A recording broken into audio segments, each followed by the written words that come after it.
আসসালামু আলাইকুম ভিউয়ার্স, আপনাদের প্রত্যেকের জন্য আরেকটি গুরুত্বপূর্ণ কন্টেন্ট নিয়ে আমরা দাঁড়িয়েছি। সেটা হলো, দেখতে পাচ্ছেন যে আমরা এখানে বিভিন্ন প্রকার ড্যাশবোর্ডের যে ইনস্ট্রুমেন্ট আছে সেই ডাবল কেবিন পিকআপের এই ইনস্ট্রুমেন্টগুলো এবং দেখাবো আপনাদেরকে। দেখাইলে আপনারা সহজে সেই অনুপাতে যদি কাজ করেন তাইলে সহজে গাড়ি এবং ইঞ্জিন ভালো রাখতে পারবেন বলে আমি মনে করি। আমরা সরাসরি শুরু করি। দেখেন এখানে দেখতে পাচ্ছেন এই যে এখানে ড্যাশবোর্ডের এখানে দেওয়া আছে দুইটা জিনিস। একটা হচ্ছে এটা RPM meter, revolution per minute, অর্থাৎ আরপিএমটা সেট করার জন্য যে এখানে দেওয়া আছে।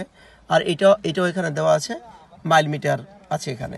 আমরা এখন সুইচটা শুধু খালি অন করব। অন করে দেখবেন অনেকগুলা বাতি চলে আসবে, কিছু বাতি চলে যাবে।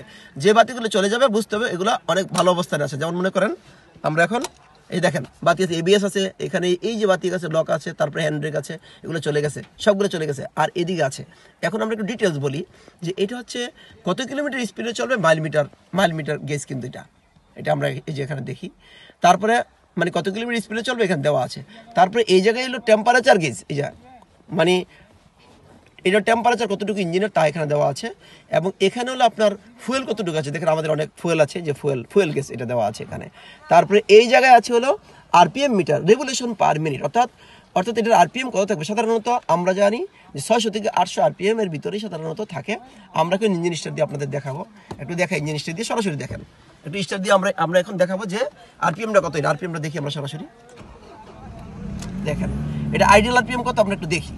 আমরা কিন্তু সহজেই বুঝতে পারবো যে, কারণ ওই যে এখানে 1000 দেওয়া আছে, দেখেন আইডিয়াল আরপিএম আছে এখানে, এই যে 800-র মতো আছে এখানে, 1 2 3 4 800 750 800-র মতো এই যে এখানে আছে, এই যে দেখা যাচ্ছে।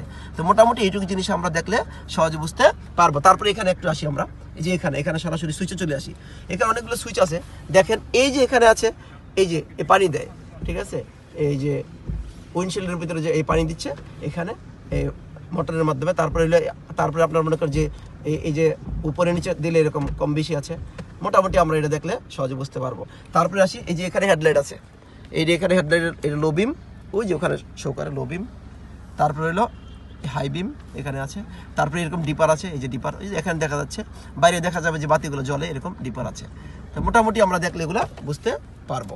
তারপরে আসি, দেখেন এখানে সরাসরি আমরা যদি এখানে চলে আসি তাহলে সহজে কিছু জিনিস বুঝবো। আমরা যখন এসি দিই, এসি দিলে তখনই প্রথমে আমরা এসি যে অটো দিয়ে থাকি, সাধারণত অটো দিলে যে অটোতে এখানে সেটিং করা আছে। আমরা যদি টেম্পারেচার কম বেশি করতে চাই, যে বেশি করলে এই যে উপরের দিকে চাপ দিব, এই যে টেম্পারেচার বাড়তেছে। আর টেম্পারেচার যদি কমাই তাহলে এইভাবে দিব। তারপরে আসি, তারপরে এখানে এখন এই যে ব্লোয়ারটা বেশি চলতেছে, বেশি ঘুরতেছে, আমরা কমাই দিব, এই যে কমাই দিচ্ছি।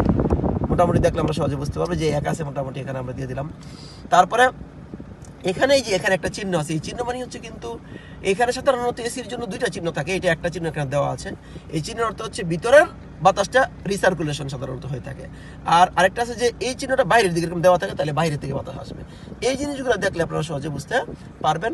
আর এটা হলো কি, এই যে গ্লাসে যখন মনে করেন বৃষ্টির দিন হয়, বৃষ্টির দিন যখন কুয়াশা হয়ে যায় গ্লাসে, তখন এটা যখন চাপ দিব আমরা, এটা চাপ দিলে 5 থেকে 10 সেকেন্ডের বেশি চাপ আমরা দেবো না, তাহলে কিন্তু আমরা এসির সমস্যা হয়ে যাবে।